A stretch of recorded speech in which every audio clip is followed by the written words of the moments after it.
In this video, we're going to go through the whole process of uploading your manuscript, your book cover, and filling in all the information you need to fill in to publish your book.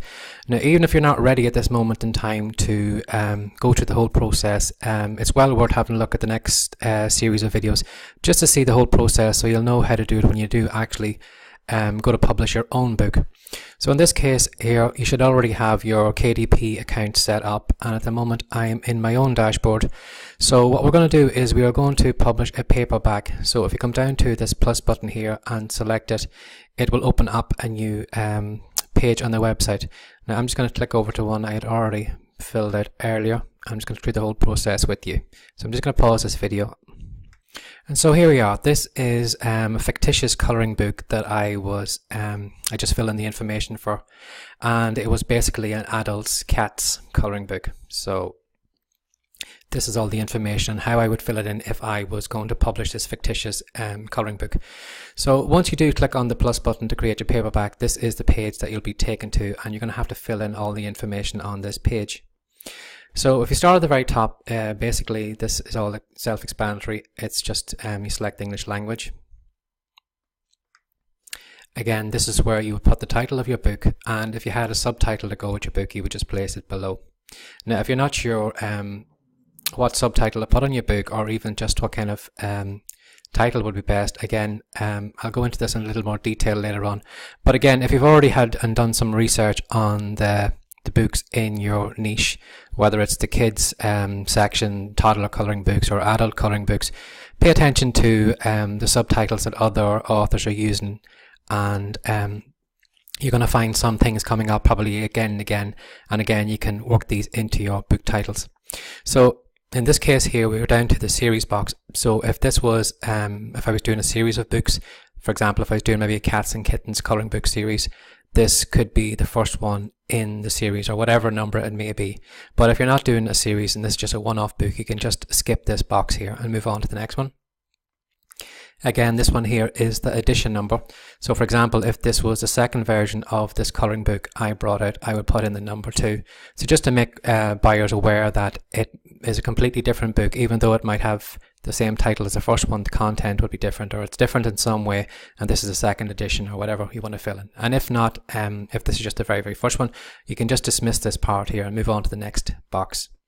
So here we are here at the author section. Now, for example, if you want to put any prefixes, Mr. or Mrs. or whatever you want to do, but basically all I've ever done is just fill in my name. Again, if you want to put something at the end, it's totally up to you, but just to fill in those 3 sections there should be more than enough. And we come down to the part of the contributors. Now at this stage then you can select from an author, editor, illustrator, and anybody else maybe you want to mention, maybe that was part of the process of putting your book together. You can mention them again in here, and just their details will be linked to the book. So if you want to do that, this is where the point you would do it. But if you've done all the work yourself, you can basically just leave all this blank because your author name is already on the book. And the next section we're coming down to is the book description. You know, how would you like the book description to look? Now, if you're not sure of what a good book description should be for your colouring book, again, I would go back to books in your whatever niche you're in, read through them and see. You're going to find some words are coming up again and again, maybe, you know, wonderful illustrations, relaxing, exciting, and all these kind of, you know, mood kind of words of how, you know, you make a person feel about, because at the end of the day, you need a kind of little bit of sales copy to sell that book. You know, even though you might have a good book cover, you know, the illustrations may be good inside, you're going to have to, you know, create a little sizzle as I say, to go with that book to make it enticing for the person to go over and click the buy button. So again, go back to the other book colouring books in your category and pay attention to how they're writing it. And you can borrow a little bit maybe from here and there, or just to find out what words. You're going to find maybe some people are actually bold in text and doing all these different things, but if you've never ever done it before, just stick to the simple text. And again, this is just a short summary that I've just put in here, but you can put in a more expansive one, and again, pay attention to what other people are doing. So at this moment in time now, down to the publishing rights. So you either own the copyright of the images and everything in the book, or you've used public domain. Now, if you created all your content yourself and you're not using maybe public domain images, well, then you could just click the first box here because you own the publishing rights. But again, if you're using maybe images from older websites that are for public domain images and stuff like that, this is where you would click here. But in this case, I'm just selecting the first one because I own the copyright to the images that is in the book. So at this point here, we are down to the keyword section. Now, if you've never come across keywords before and you're not sure what they are, basically they are the text that you or anyone else would type into a search engine or a search box at Amazon to look for something. So in the case of this one here, if somebody typed in adult colouring book, I would expect the results to give me back a list of books on that topic. But again, the keywords are something that you're going to have to pay attention to, because even though some of these keywords are actually maybe all look the same, you're going to find that some people are actually, some of these are more popular. You're going to find maybe some of these other ones that have maybe have a different intention from what this one is. So you may find that some people, this could be a lower search volume, but people maybe who are typing this in are more inclined to buy that book after looking at that search, compared to maybe other people who are just looking for a generic kind of colouring book. If you look at that person maybe that's typing in this keyword adult colouring book, they could be looking for any kind of colouring book.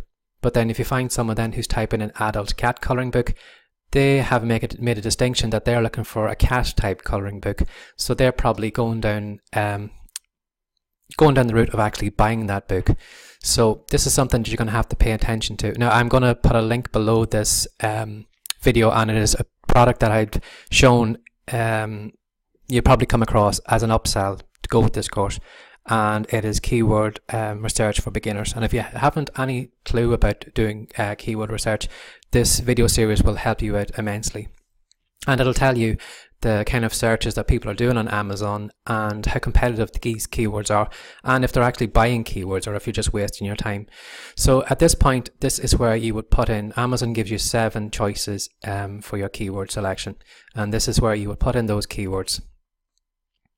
So again, if you come on down to the category section, as I said in one of the earlier videos, pay attention to, now that you done your homework on the books in the other niche that you're in, whether it's the toddlers or children section or adult, I told you to pay attention to the category section that the books are in, because sometimes if you look at the categories here, for example, if I was doing non-fiction and stuff like that, some of the colouring books were in the art section. But if we scroll through the art here, you're going to find a lot of the stuff here isn't actually, you can actually find the category that you're looking for in the dashboard compared to the category that is actually on the website page.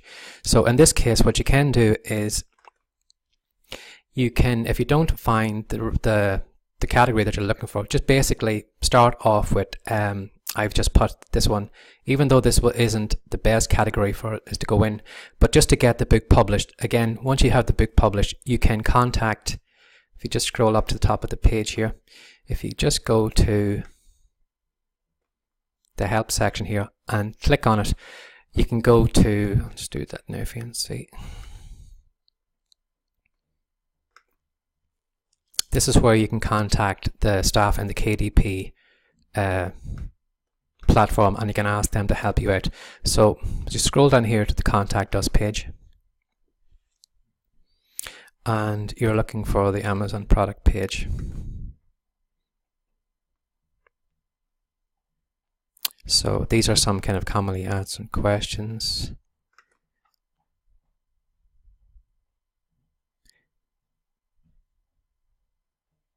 Again, if you can't find what you're looking for, you can come down to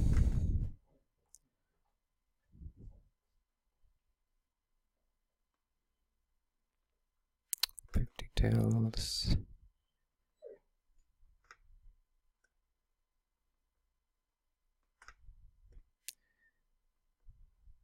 Categories and keywords.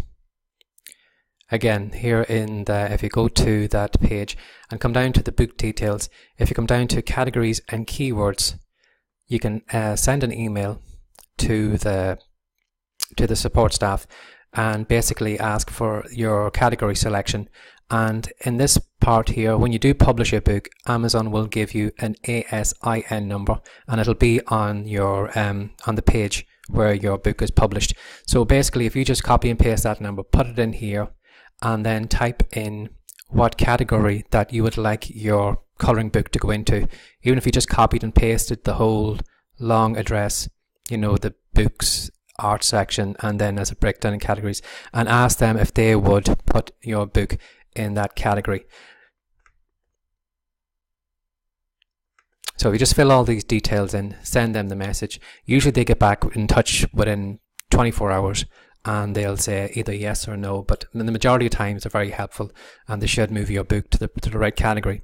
But again, like choosing categories or choosing keywords, your category selection can make a big difference to how your book sells. If you're going into a very, very kind of bloated category, it's going to be very hard to get yourself near the top, and that's where you're going to find a lot of these colouring books maybe actually go into categories maybe where they aren't totally related. You might be seeing, like on one of the early videos, like there was a colouring book had gone into the manga section when it wasn't actually a manga colouring book, but that was because that author probably wanted to get into that manga section because it was a small category and the book had a better chance of standing out than possibly if it was in another category where it was just kind of swallowed up in the crowd. So again, like your keywords, category selection can make a big difference to how your book sells. But for now, just put in the categories that you think would suit your book best and publish it, because you can always come back at any moment in time and change these categories. Or as I said, contact the KDP support staff and then they can move your book to the right category that you want it in. So at this point then we're coming up to adult content, and if the book has maybe swear words and something like that, you would click the yes box. But in this case, because it's just a cat colouring book, I've selected no. And then if you've already previously published this your paperback book in at the platform CreateSpace, you would notify them that you have already got it for sale there too. But if you've never published this book before, you would just simply select no. And then at this point then it's going to be save and continue.